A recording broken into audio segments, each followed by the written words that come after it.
Once upon a time there was a little engine called Edward. He lived in a shed with 5 other engines. They were all bigger than Edward and boasted about it. They said, "The driver won't choose you again. He wants big, strong engines like us." Edward hadn't been out for a long time, and he began to feel sad. Just then the driver and fireman came along to start work.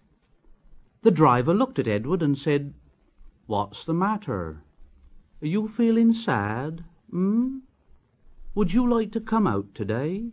And Edward said, "Oh, yes, please." So the fireman lit the fire and made a nice lot of steam.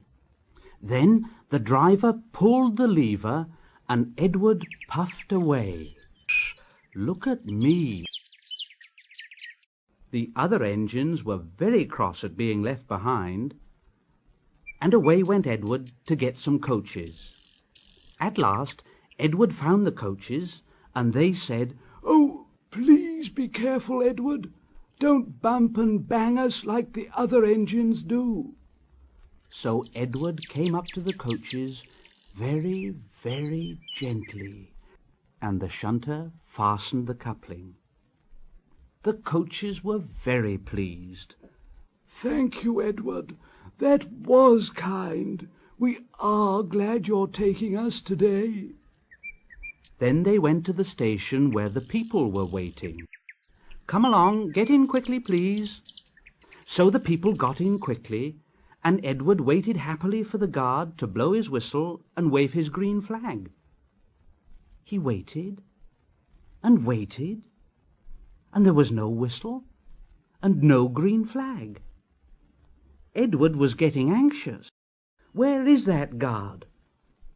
The driver and fireman asked the station master, "Have you seen the guard?" "No." They asked the porter, "Have you seen the guard?" "Yes, last night." Edward began to get cross. Are we ever going to start? Just then a little boy shouted, "Here he comes!" And there the guard was, running down the hill with his flags in one hand and a sandwich in the other. He ran onto the platform, blew his whistle, and jumped into his van. Edward puffed off.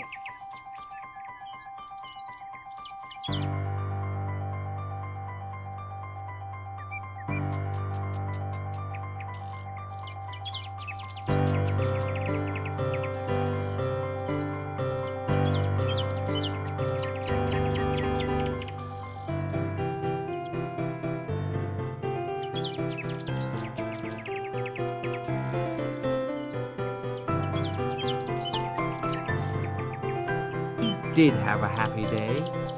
All the children ran to wave as he went past, and he met old friends at all the stations. He worked so hard that the driver promised to take him out again next day.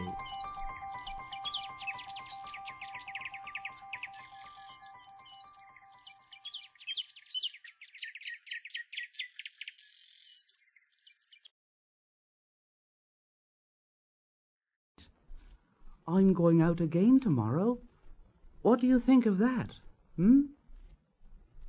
But he didn't hear what they thought, for he was so tired and happy that he fell asleep at once.